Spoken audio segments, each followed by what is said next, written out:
नमस्कार, मैं हूं आपके साथ सुनील कुमार शर्मा और आप देख रहे हैं न्यूज जन आवाज। साइबर अपराधियों को दी 300 मोबाइल सिम, 50 लाख की ठगी, 2 आरोपी गिरफ्तार, 104 sim card, 31 mobile phone, 2 fingerprint scanner सहित कई चीजें बरामद। जोधपुर से राजस्थान स्टेट हेड चित्रेश बोहरा की क्राइम रिपोर्ट।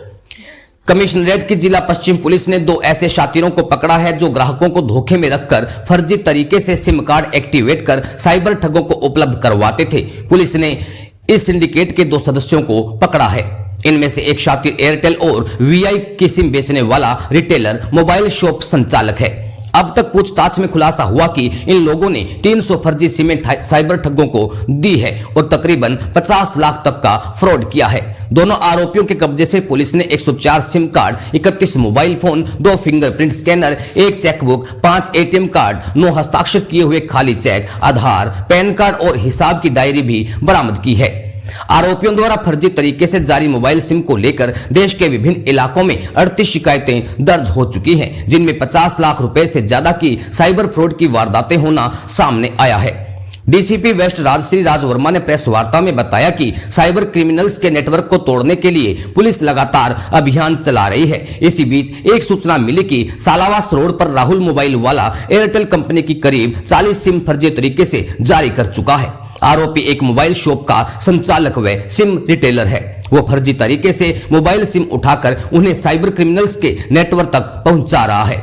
पुख्ता जानकारी के आधार पर बासनी थानाधिकारी नितिन दवे की अगुवाई में साइबर सेल प्रभारी हेड कांस्टेबल प्रेम चौधरी के साथ विशेष टीम गठित की गई।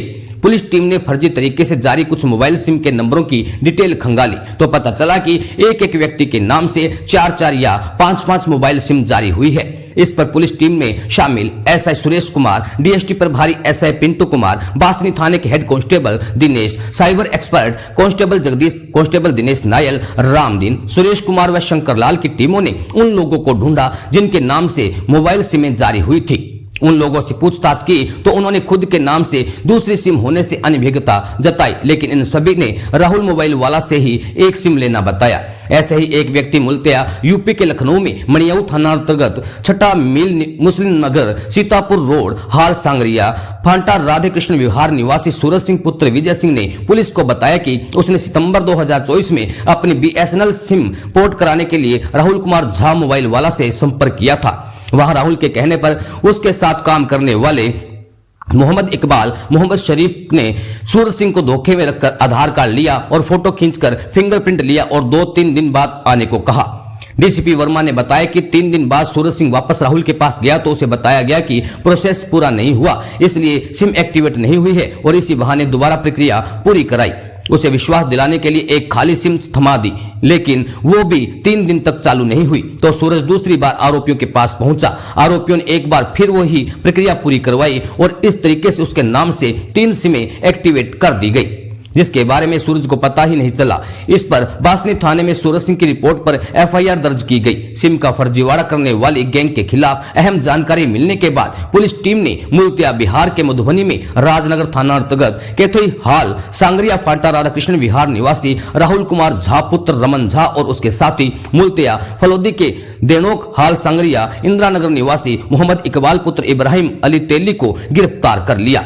बाद में इन दोनों को कोर्ट में पेश कर पुलिस रिमांड पर लिया गया है। राजस्थान स्टेट हेड चित्रेश बोहरा की रिपोर्ट के साथ देखते रहिए न्यूज जन आवाज। दिन पहले हमारे पास सूचना आया कि एक एयरटेल और वोडाफोन का एक ऑथराइज्ड एजेंसी है बासनी थाना एरिया में, जो कि फर्जी तरीके से सिम एक्टिवेट कराकर आगे साइबर क्रिमिनल्स को बेच रहा है। ये जो सूचना आई उसके बाद हमने एक टीम का गठन किया, जिसमें मेरे साइबर सेल की टीम, बासनी थाना के एसएचओ के नेतृत्व में बासनी थाने की भी टीम साथ में लगी और इस पूरे सूचना को हमने डेवलप किया। काफ़ी 4-5 दिनों तक हमने डेवलप किया और उसके बाद ये खुलकर आया कि ये एक राहुल मोबाइल वाला है, जो कि ऑथराइज्ड एजेंसी है, एयरटेल और वोडाफोन का सिम बेचता है।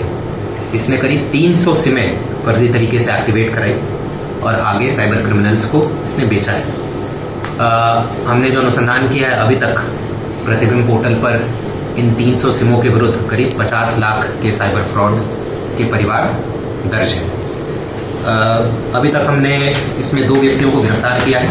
एक तो ये जो एजेंसी वाला है राहुल कुमार शाह, और इसके साथ इसका एक सहयोगी है मोहम्मद इकबाल। टोटल सीजर की मैं बात करूं तो इनसे अभी तक हमने 104 sim card, 31 mobile phone, 2 POS machine, 1 chequebook, 5 ATM card, 9 खाली चेक और साथ ही साथ आधार कार्ड, पैन कार्ड और कुछ हिसाब किताब की डायरी भी हमने बरामद की है। हमने इनको अभी PC पर लिया है, इनसे पूछताछ कर रहे हैं और प्रयास ये है कि आगे का जो इनका पूरा सप्लाई चेन है, जो पूरा नेटवर्क है, ये आगे किसको बेचते थे, कितने पैसे में बेचते थे, इन सब का हम एक बार अनुसंधान करके और खुलासा करने का प्रयास करेंगे। सर ये सिम कहाँ तक गई होगी? प्रोफाइल में जानकारी मेवात से जुड़े तार में कुछ? हाँ बिल्कुल, अभी प्रारंभिक तौर पर यही आ रहा है कि मेवात और भरतपुर साइड के कुछ लोगों के संपर्क में आए थे सोशल मीडिया के मार्फत और उनको उन्होंने ये सिम कार्ड्स बेचे हैं। कितने बेच सकते हैं? अभी जो सिम कार्ड तो इन्होंने 500 रुपये के आसपास एक सिम कार्ड बेचा है, पर जो आगे के लेवल पर ये और ज़्यादा इनका वैल्यू होगा बेचने का। सर किस तरीके से सिम को लेते थे, मतलब जो ओरिजिनल सिम का जो हकदार था उससे कैसे ये सिम लेते थे? इसमें ये बेसिकली जो मजदूर लोग हैं, जो ज़्यादा पढ़े लिखे नहीं हैं, उनको टारगेट करते थे। ऐसे लोग जब आते थे इनके पास सिम लेने के लिए या सिम पोर्ट कराने के लिए, तो उनको बेसिकली झूठ बोलकर मल्टीपल टाइम्स, मतलब बार बार उनसे इनके बायोमेट्रिक की सूचना वो ले लेते थे। 2-3 बार इनके फिंगरप्रिंट ले लिए और उनको ये बोलते थे कि कुछ एरर आ रहा है या नेटवर्क में कुछ समस्या है, ताकि उनको कोई शक ना हो। तो एक सिम तो वो उनको दे देते थे और उनके नाम पर 2-3-4 सिम और इशू कराते थे, जो ये अपने पास रखते थे और फिर ये आगे बेचते थे। सर इनका कोई लोकल क्रिमिनल से भी जो है तो वो कहीं अभी जो साइबर क्राइम में इन्वॉल्व है, ऐसी गैंग कोई? अभी इन 2 लोगों को हमने गिरफ्तार किया है। अभी लोग पूछताछ में एक और व्यक्ति का नाम आ रहा है, जो कि इनको मेवात साइड के क्रिमिनल्स से संपर्क में लाया है, जो कि वो कनेक्टिंग पॉइंट था। अभी उसके पीछे हमारी टीम लगी हुई है और जल्दी हम उसको एक बार जब गिरफ्तार करेंगे तो बाकी चीज़ें और क्लियर होंगी। ये खुद कहाँ क्या है सर? ये बासनी है, बासनी की सांगरी।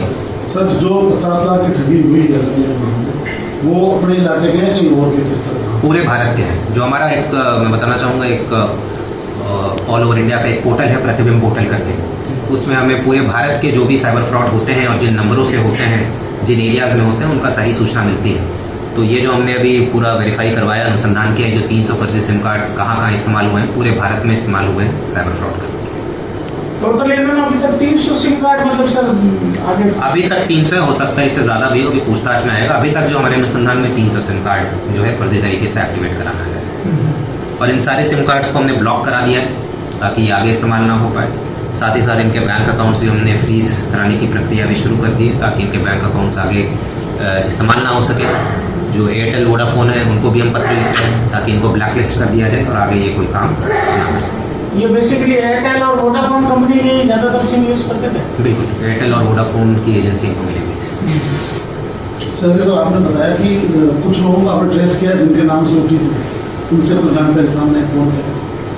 परिवादियों की बात कर रहे हैं जिनके नाम से? हाँ बिल्कुल, हमने कुछ लोगों को ट्रेस किया। इनफैक्ट परिवादियों को ढूंढना इसमें बहुत मुश्किल था, क्योंकि वो सिम ब्लॉक हमने करवा दिए, तो उनका लोकेशन हमें नहीं मिल रहा था कि भाई वो है कहाँ जिनके नाम से सिम इशू हुआ है। फिर भी हमने कुछ लोगों को काफ़ी मुश्किल से लोकेट किया, उनसे ही FIR लिया, क्योंकि पीड़ित पक्ष तो वही है, उनके साथ धोखा हुआ है, उन्हीं की तरफ से FIR लिया है। और भी ऐसे परिवादियों को हम ढूंढ रहे हैं कि अगर और कोई MO इस्तेमाल हुआ हो तो परिवादियों से बातचीत करने पर और पता चलेगा कि भाई किस तरीके से उनके साथ धोखा करेगा। अभी तक कितने लोग ऐसे लोकेट हो गए सर? परिवादी यहाँ पर अभी 2 लोगों को हमने लोकेट किया, बाकी मजदूर है तो वो आते जाते रहते हैं, कोई यहाँ पर है, कोई वापस चला गया। ठीक है सर।